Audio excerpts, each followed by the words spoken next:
Malen wie Monet, wollen wir das nicht alle?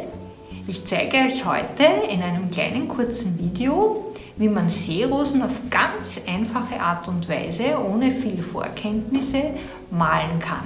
Zumindest stelle ich mir das so vor. Hierzu braucht ihr hochwertige, gute Farben. Ich verwende keine Ölfarben, sondern Acrylfarben, aber die sind sehr gut, von Golden.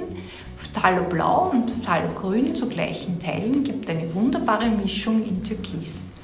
Dann braucht ihr noch ein Strukturgel und eine Spachtel und einen breiten Pinsel. Tragt zuerst die Farbe zügig auf für das Wasser mit dem breiten Pinsel in senkrechten und waagrechten Strichen. Wenn euch die Farbe zu grell ist, dann gebt etwas Sienna gebrannt dazu, das bricht die Farbe, aber wirklich nur einen kleinen Teil.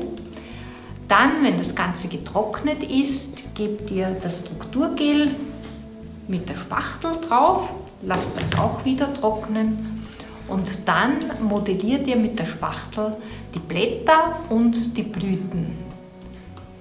Das ist eigentlich schon alles. Ihr müsst nur achten, im Hintergrund etwas heller sein, im Vordergrund dunkler, das gibt mehr Tiefe. Die Blätter vorne etwas größer, hinten kleiner und auch die Blüten, dann ist das Bild perfekt. Wenn ihr mehr wissen wollt, es gibt dazu ein Video zu kaufen im Online-Shop mit dem Code Claude Monet mit Traude bekommt ihr das Video etwas günstiger. Schreibt ihr mir eine E-Mail und ihr könnt es euch gleich bestellen. Viel Spaß beim Nachmalen wünsche ich euch.